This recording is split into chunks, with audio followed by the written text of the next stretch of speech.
Y lo vamos a hacer en nuestra tertulia geopolítica, en la que tenemos el placer de recibir a José Antonio Gurpegui, catedrático en la Universidad de Alcalá, director del Instituto Franklin. José Antonio, bienvenido.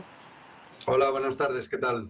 Y nos acompaña Javier Esguevillas, experto en geopolítica, profesor universitario. Javier, bienvenido. Buenas noches, ¿cómo estamos?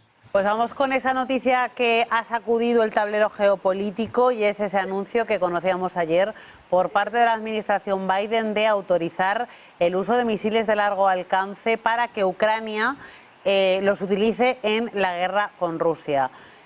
No sé hasta qué punto os ha sorprendido este anuncio que ha hecho Joe Biden cuando quedan menos de 2 meses para que se vaya de la Casa Blanca, y también os quiero preguntar hasta qué punto provoca que haya cambios en la estrategia que pretendía seguir Donald Trump en torno a esa guerra. José Antonio. Sí, a mí sí que me ha extrañado esta mañana cuando he escuchado la noticia. Después de analizándola, pues empiezas a entenderla un poco, ¿no? Empiezas a entender que bueno, tal vez Joe Biden está proporcionando al presidente ucraniano pues algo con lo que poder negociar. Y también se puede entender como una respuesta al hecho de que 10.000 soldados norcoreanos pues parece ser que ya están combatiendo o van a comenzar a combatir de forma inminente en territorio o en la guerra de Rusia contra Ucrania. Sí, lo iba a decir bien, en territorio ruso, porque parece ser que el propósito es reconquistar o retomar la zona del Kursk, que era originalmente rusa, ¿no? Entonces sí que me extrañó ese avance cualitativo, ¿no? En la guerra, que es la autorización para atacar territorio ruso con armamento norteamericano. Es cuestión de tiempo que llegue también la autorización para utilizar armamento europeo, pero conforme se analiza, pues puede tener su lógica, ¿no?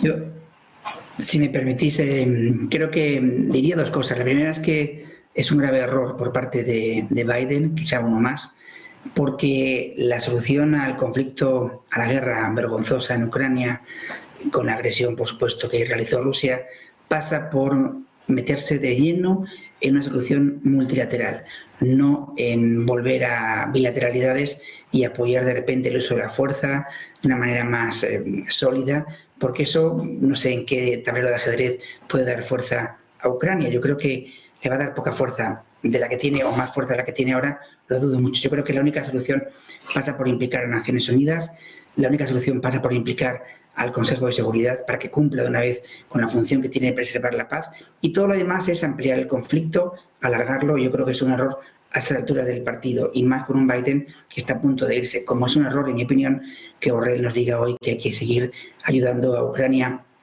como si fuera la parte fundamental de la política de la Unión Europea hacia el conflicto en Ucrania y en Rusia. Creo que hay que poner el balón de la solución en el marco de Naciones Unidas. Lo demás va a ser un fracaso, y más en un día como hoy, en el que tenemos que estar hablando felices de la reunión del G20 en Brasil y de las cosas que se están diciendo para intentar un mundo más justo y con menos inequidad. Y tenemos que hablar, para desgracia creo que de todos, de esta medida de Estados Unidos, que en este caso creo que no ayuda mucho al proceso de paz. No sé, yo creo que yo tengo menos confianza que tú en Naciones Unidas, ¿no?, para la resolución de este conflicto. Yo estoy de acuerdo en lo que dices, ¿no?, que tal vez sentar a los dos contendientes cara a cara no sea la solución, no se llegaría a nada. Me imagino que Estados Unidos pedirá sentarse a la mesa. No sé si la solución de paz, que a la postre va a tener que ser negociada, ¿eh? En eso sí que no tengo la menor duda. Es decir, ninguno de los dos va a ganar esta guerra, va a obtener, digamos, una rendición del contrario, ¿no?, para ponerlo en términos bélicos, precisamente bélicos. Entonces, en ese sentido sí que la solución del conflicto tiene que ser negociada. Yo no creo que la ONU pueda hacer mucho, y más claro, dices que el Comité de Seguridad de Naciones Unidas, pero está Rusia, ¿qué va a decir Rusia allí, no? Pues o me dais darme lo que quiero y ya está, ¿no? Entonces el tema es quién se va a negociar, a sentar en esa mesa, ¿no? Se van a sentar solo Rusia y Ucrania, y creo que no se llegaría a nada. Habrá alguna mediación de algún país, qué sé yo, pues Turquía, que se ofreció en algún momento, o Estados Unidos. ¿Estará la Unión Europea invitada a esas negociaciones o no estará invitada? Es decir, sí comparto contigo la idea de que tiene que ser negociada, pero yo creo que la ONU es totalmente ineficaz, por desgracia, ¿no?, en este conflicto, como es ineficaz también, que te voy a decir, pues en el conflicto de Oriente Medio o en tantos otros conflictos. Precisamente, Javier, escuchábamos hace unos instantes al anfitrión del G20, a Luis Ignacio Lula da Silva, pidiendo reformar la Carta de Naciones Unidas. Claro, es que por eso decía que yo creo que deberíamos estar todos contentos hoy de lo que se está hablando en la cumbre del G20, que son, creo que dos temas fundamentales. Uno, acabar con la pobreza, por supuesto, algo vergonzoso, que todavía casi 800 millones de personas pasen hambre en este mundo. Y dos, modificar, claro, la acción y cómo funciona Naciones Unidas, la Carta, el funcionamiento. Al fin y al cabo, el multilateralismo debe de ser otra vez cambiado, sus reglas, sus normas, para que sea eficaz. Es cierto que ha sido extremadamente ineficaz, no el concepto del multilateralismo ni Naciones Unidas, los Estados miembros de Naciones Unidas que no quieren cumplir con lo que se comprometen en el marco de la organización, esos son los que fracasan, no la idea, no la organización, pero es cierto que o cambiamos cómo funciona a nivel interno o si no, no conseguimos que sea eficaz en temas fundamentales como es el mantenimiento de la paz. Y por eso insisto en que yo creo que lo que está dando en el G20 debe ser un punto de partida para que lo escuchen bien, no solo Ucrania, Rusia, Putin y también, por supuesto, el señor Trump. Hablando precisamente de Trump, lo que os decía es hasta qué punto la decisión que ha tomado Biden este fin de semana va a hacer que se condicione lo que quiere hacer Trump en torno a la guerra en Ucrania y esa idea de acabar con la guerra lo antes posible y de poner sobre la mesa un plan de paz. ¿Condiciona en algo o creéis que no, José Antonio?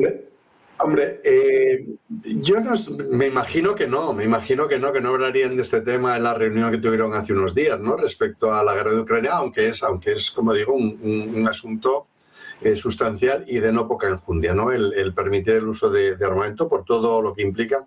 Incluso algún general ruso o algún ministro ruso, no recuerdo ahora muy bien quién, ha dicho que era un paso más hacia la Tercera Guerra Mundial. No creo que lleguemos a esos extremos, ¿no?, ni mucho menos. Yo no tengo el tema de la guerra de Ucrania y Donald Trump no es tan sencillo como puede parecer a primera vista, ¿no?, en el sentido de que, bueno, él ha dicho que lo va a tener que concluir la guerra en 24 horas, eso ya sabemos todos que está muy lejos de ser cierto, no de ser cierto, sino de ser posible simplemente, pero es más complejo que el hecho de decir, bueno, la forma en que Trump puede poner fin a la guerra es muy sencilla, paz a cambio de territorios y acepta estas condiciones o te corto el grifo del dinero para las armas y entonces pues puede ser que pierdas incluso más territorio del que tienes ahora, ¿no? Yo no lo veo que vaya a ser tan sencillo ni que vaya a ser tan rápido. Hay también un hecho y es que yo creo que el gran beneficiado de esta guerra, digo beneficiado, lo voy a reformular, el único beneficiado en esta guerra ha sido Estados Unidos, ¿no? Ha podido vender armas porque los préstamos del gobierno norteamericano después se traducen en compra armamentística a empresas norteamericanas. También le ha solventado, Estados Unidos no ha tenido ningún problema de suministro energético ni de encarecimiento de energía como lo pudo tener Europa con el gas que venía de Rusia, y es lo que supone.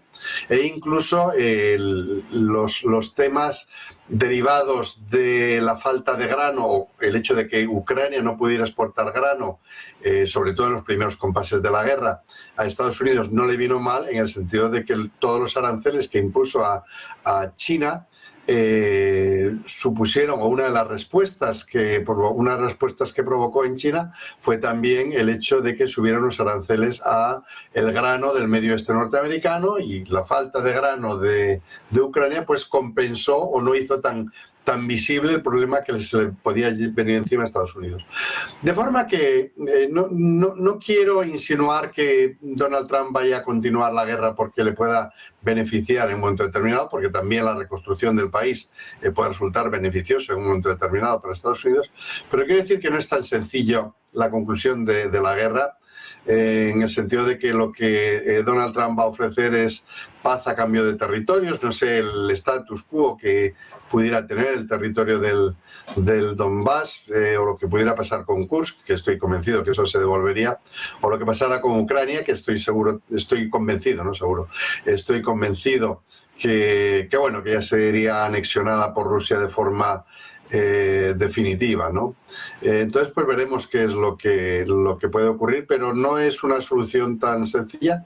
Y retrotrayéndome a la pregunta anterior, veremos qué es lo que hace Europa. Lo que está claro es que Europa por sí sola, yo entiendo lo que se refería a Borrell, creo que estaba también expresando más un deseo, unas intenciones que una realidad en las declaraciones a las que hacía Javier hace un momento, pero la solución es bastante más compleja de lo que puede parecer a primera vista. Claro, yo añadiría ahí, que coincido con lo que dice el compañero, pero añadiría ahí que yo creo que lo que diga Trump, en este caso, yo le daría muy poquita relevancia. Si Joe Biden y su administración ha sido capaz de poner o de lograr un acuerdo de paz con 4 años con Rusia y con Ucrania desde antes de que empezara la nueva guerra, porque recordemos que este conflicto empezó hace bastantes más años, la invasión de Rusia de parte del territorio de Ucrania. Si no fue capaz Biden, Trump menos. Entre otras cosas porque yo creo que ni le interesa, ni sabe, ni quiere. Y con esa visión que tiene de jugar al mundo y a los negocios, no creo que tenga una visión en el que te esté mezclando más allá de simplemente vender armas y vender esa posible presencia en la reconstrucción. Yo creo que, insisto en ello, la solución pasa por Europa, que es la que tiene como vecino a Rusia y tiene como parte de territorio geográfico europeo a Ucrania y parte de Rusia. Por tanto, la solución viene por parte de Europa. Habrá una nueva comisión, esperemos, en una semana o 2 o 3, no más, y esa nueva comisión espero que se ponga a trabajar con fuerza, no para vender armas, no para poner encima de la mesa más dinero hacia Ucrania per se, sino para poner encima de la mesa dinero para reconstruir, dinero para obligar a que haya un proceso de paz serio y duradero, y que además impliquemos, aunque sabemos que no son las Naciones Unidas, hay otras organizaciones que ahí están en Europa, como la OSCE y como el propio el Consejo de Europa, que pueden también jugar un pequeño papel, ya que todavía hay presencia de Rusia en cierta medida en ambas organizaciones. Os quiero preguntar por ese G20 que se está celebrando hoy y mañana. Entiendo que, aparte del compromiso conjunto, como decías, Javier, de acabar con las desigualdades en el mundo, que es algo que ya ha citado varias veces Lula da Silva en sus discursos, entiendo que serán muy importantes las reuniones bilaterales que se produzcan entre unos y otros, y cualquier gesto, cualquier símbolo, etcétera, ¿no? Esto es una cumbre en la que hay que analizar todo, las miradas, etcétera, porque el contexto geopolítico es tremendamente complejo, podríamos decir. José Antonio. Sí, yo siempre he tenido mis dudas y mis recelos sobre este tipo de reuniones. Está la del G20, pero puedo decir cualquier otro. Pensemos, por ejemplo, en Kioto o en París, en lo que respecta al medio ambiente, que al final pues todos se quedan en buenas palabras y en buenas intenciones, ¿no? Y creo que también lo de estas reuniones del G20 pues tienen una gran dosis de buenismo y una pequeña dosis de realismo, ¿no?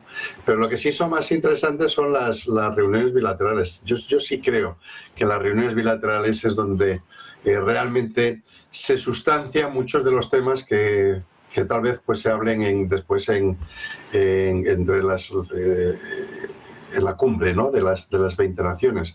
Yo creo que puede ser. Hombre, lo que pasa es que a estas alturas pues Joe Biden pues no representa mucho, ni tiene mucha fuerza, ni entonces que haya en la reunión con Ping, con el presidente chino, no sé muy bien qué valor en las actuales circunstancias. Otras circunstancias sería muy importante, desde luego.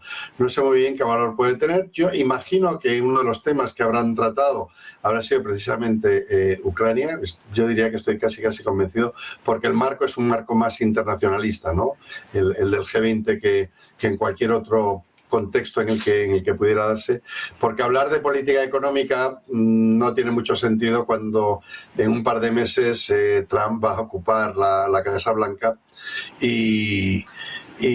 bueno, en resumen que sí, que creo que son más interesantes las reuniones bilaterales que pueda haber entre distintas naciones que no la resolución que va a salir, que yo estoy convencido que va a salir una resolución que todos firmarán, que estarán tal vez hasta última hora negociando si se pone una coma aquí o un punto allí, pero después los resultados... Yo soy bastante escéptico en cuanto a todo esto, ¿no? Y como decía, pongo los dos ejemplos de la cumbre del clima, Kioto y París, que han sido las dos más importantes, y la verdad pues no han servido de mucho, ¿no? Bueno, han servido sí, pues para que algunas naciones, pues bueno, pues sí, pues se establecen cuotas, etcétera, pero Estados Unidos, bueno, Trump, prefiero decir en este caso Donald Trump sale de la cumbre de París y bueno, ya... Y se ha acabado, ¿no? O otros países, pues claro, pues si piensas en India o en China, dicen, no, nosotros no nos acogemos a esto, o lo cuestionamos, o simplemente vamos a comprar emisiones de CO2 de un sitio para venderlas a otro.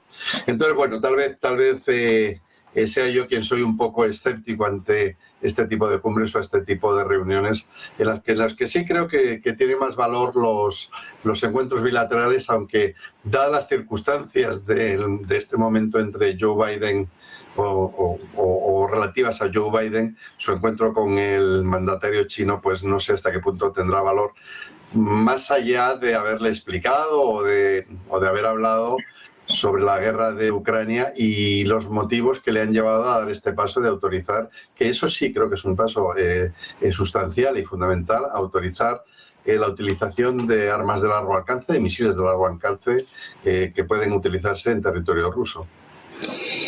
A mí yo creo que Alma tiene razón en una cosa muy importante y es la foto. La foto de lo que estamos viendo en la cumbre del G20, porque a mí parece que esa foto tiene dos cosas. Primero, discrepo del compañero en cuanto a la fortaleza de estas reuniones. A mí me fascinan estas reuniones. Yo creo que la diplomacia y hablar es la única manera que tenemos desde el 45 de entender. Sí, yo estoy de acuerdo con eso, pero Javier, lo que te quiero decir es que yo los resultados no acabo de verlos nunca sustanciados de verdad sobre el papel, ¿no? O sea, que sí, claro que la diplomacia... la diplomacia es fundamental, ¿no? en las relaciones internacionales. Lo que pasa es que yo me refiero más a que no acabo de verlos sustanciados en algo concreto, ¿no? Realmente yo no he visto muchos resultados en este tipo de cumbres fundamentalmente respecto a conflictos bélicos. Sí, bueno, el mundo es un desastre, ya lo hemos hablado en muchas ocasiones. Lo que ocurre es que si no hubiera esas reuniones, posiblemente sería mucho peor, pero volviendo un poco a la idea del G20, a la reunión de Brasil, las dos ideas o las dos fotos que me parece que me gustaría destacar, una es que Lula es el que está manejando la agenda, las reuniones, los temas de debate. Y Lula da Silva es un símbolo por muchas razones, y ahí viene la segunda de las fotos, y es que yo creo que se está creando, más que reuniones bilaterales, yo creo que esta reunión del G20 va a servir para crear un gran frente que va a hacer, nunca mejor dicho, frente a lo que Donald Trump vaya a hacer a nivel global. Yo creo que no hay que tener miedo a Donald Trump, no hay que tener miedo a su llegada como un elefante para querer, como él cree que va a imponer lo que le da la gana y como le da la gana. No, si estamos el mundo unidos, si estamos todos los demás de un lado y de otro, de muchas ideologías y muy diversas, de muchas maneras de entender el mundo, estamos unidos frente a él, frente a su visión que tiene del mundo, sin duda nos va a ir mucho mejor. Y la reunión del G20, esa foto de ver a la India, a Sudáfrica, a Brasil, al propio Milei, que es no sé de qué va, o iba de libertario y de que no creía en nada, y ahí está, firmando la Alianza contra el Hambre y cosas por el estilo. Es decir, yo creo que estamos construyendo, o se va a construir, y espero que sea Lula uno de los que la lideren, una gran alianza frente a lo que significa Donald Trump y Estados Unidos frente a este mundo global en el que ni mucho menos tenemos que rendirnos ni decir que lo que él quiera se va a hacer, sino que tenemos que enfrentarnos con ideas, con propuestas, con eficacia para que logremos pues lo que todos queremos, un mundo más justo y con menos guerras, con menos conflictos, etcétera, ¿no? Pero no se ha entendido, Javier, has dicho Donald Trump y este mundo global. No te entendí, perdona, ¿se cortó? No, es que no te he entendido muy bien. Has dicho Donald Trump y este mundo global. Sigo sin entender, pero se refiere a que he dicho Donald Trump y... este mundo global. Nos tenemos que despedir, que nos quedamos sin tiempo. José Me Antonio gustaría que frente a la visión de Donald Trump del mundo, hay que crear una oposición frente a él, y creo que esta reunión del G20 va a servir para ello. Pues así nos despedimos. Javier Esguevillas, José Antonio Gurpegui, un placer y gracias. Encantado, buenas noches.